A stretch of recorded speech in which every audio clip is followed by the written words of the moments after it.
but he could not choose.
make it to my show, so I brought the show to you.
Now I will tell you a story.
Yar, who touched me bird?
but he could not choose.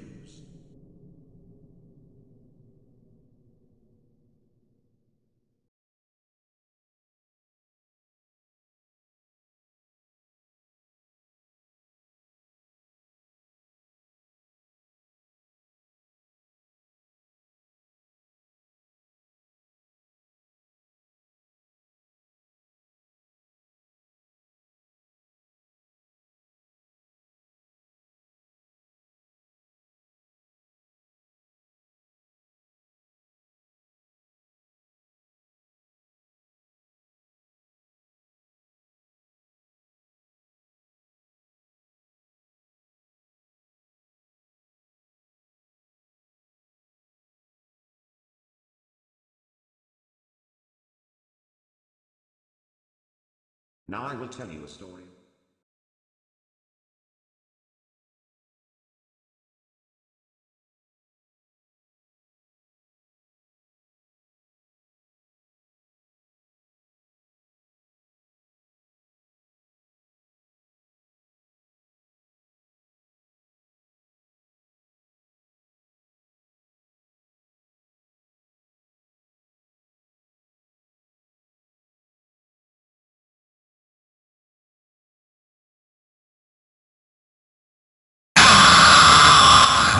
My friend, you have met a terrible, terrible demise. But, I don't feel too bad about it. After all, if it weren't from me, it would have just been from someone else, you know? I guess what I'm trying to say is life goes on. Well, for everyone else, life goes on, not for you. You're dead. But that's neither here nor there. It reminds me of one summer day in the park. I was having just a delightful picnic with my good friend Orville, and I said to him, Orville, I have a story. And he said to me, what's the significance of the story? And I said to him, Orville, not every story has to have significance, you know. Sometimes a story is just a story. If you try to read into every little thing and find meaning in everything anyone says, you'll just drive yourself crazy. I had a friend do it once. Wasn't pretty. We talked about it for years. And not only that, but you'll likely end up believing something you shouldn't believe, and thinking something you shouldn't think, or assuming something you shouldn't assume, you know? Sometimes, I said, a story is just a story. So just be quiet for 1 second of your life and eat your sandwich, okay? Of course, it was only then I realized I'd made sandwiches, and poor Orville was having such difficulty eating it. Elephants have those clumsy hands, you know. Actually, I suppose that's the problem. They don't have hands at all, do they? They're all feet. I couldn't imagine someone asking me to eat a sandwich with my feet. Now, if I recall correctly, there was a bakery nearby. I said to him, Orville, let me go get you some rye bread. Now, I'm unsure if elephants enjoy rye bread, but I assure you that Orville does. Now, this was on a Tuesday, which was good because rye bread was always fresh on Tuesday. They made sourdough bread on Monday and threw it out Wednesday, or rather they sold it at a discount for people wanting to feed the ducks, and then probably at the end of the day, finally, they threw it all out. I don't recall. I do remember a man who would bring his son to the bakery every Wednesday and then go feed the ducks. He would buy all of the sourdough bread. Of course, you know, you're not supposed to feed the ducks sourdough bread at all. It swells up in their stomach and then they all die. At least that's what I've heard. You know, I never saw any ducks die myself, but I did notice a substantial decrease in the duck population over the course of a few years. I just never thought to stop the man and tell him that he was killing the ducks by feeding them sourdough bread. And if you want my opinion on the matter, and I told Orville this as well, if you want to feed ducks, or birds, or any kind for that matter, it's best to buy seed. I mean, when you think about it, breads of any sort don't occur in nature. They don't grow on trees or spring up from the bushes. I don't think birds know what to do with bread. What was I saying? Oh, yes. So I bought Orville some rye bread.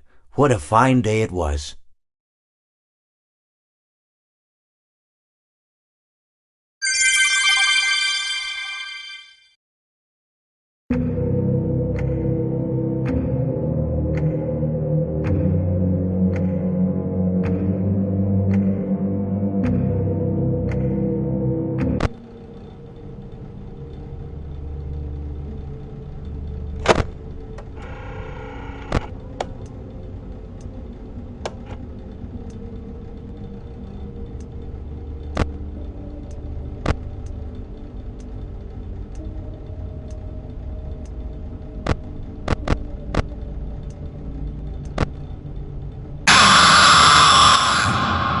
It seems that you have met your end. What a pity. I don't feel too bad about it, though. After all, if it weren't me, it would have just been one of the others, I guess. I'm honestly just glad to be out of those air ducts. It's not easy for a hippopotamus to fit up there, and not easy to get down either, and not as young as I used to be, as you can see. I used to be able to do all sorts of things. You're young, you're vibrant, you have that sort of pep in your step. It reminds me of a conversation I was having with one of my good friends, Orville. We were having a nice picnic one day. I believe it was summer. No, perhaps it was... Was it the fall? Yes. It was the fall because the leaves had turned already. But I said to Orville, I says, Orville, I have a story to tell you. And Orville looked at me, kind of odd and said, what's it about? I said to him, not every story has to be about something, Orville. Sometimes a person just wants to talk. Why does everything have to be a story? I said to him. He just looked at me and he said, well, you said you had a story. And, he was quite right. I did, in fact. I told him I had a story. I suppose if a person just wants to talk, then it's best to not announce that you're telling a story. Telling a story does come with its own pressures and expectations, I suppose. After all, if you're just talking to a friend, then there's no more expectations than if you were talking into the wind. Words by themselves aren't expected to carry, aren't expected to stick. But if you announce you're telling a story, well then, there'd better be a point to it all, No one wants to sit and listen to someone ramble on and on and on with absolutely no end in sight. So, it's good to be mindful that when you tell someone that you're about to tell a story, that you have something to say. Telling someone that you're going to tell them a story is tantamount to asking them to stop what they're doing and pay attention. You're basically saying, hey, buddy, stop everything. Stop what you're thinking. I have a solution to everything.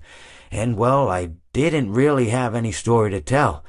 In hindsight, I probably just misspoke when I said that I had a story.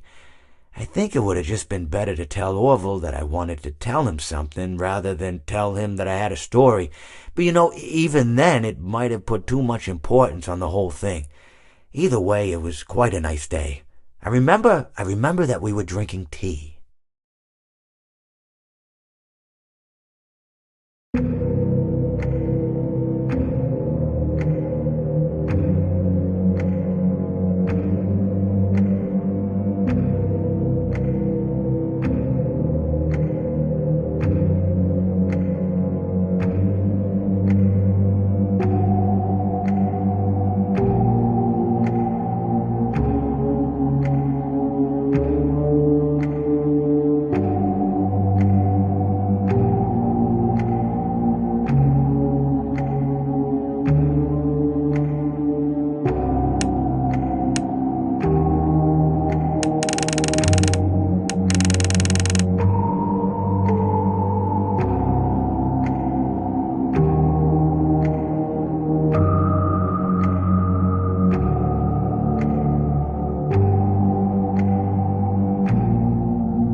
others are under my protection.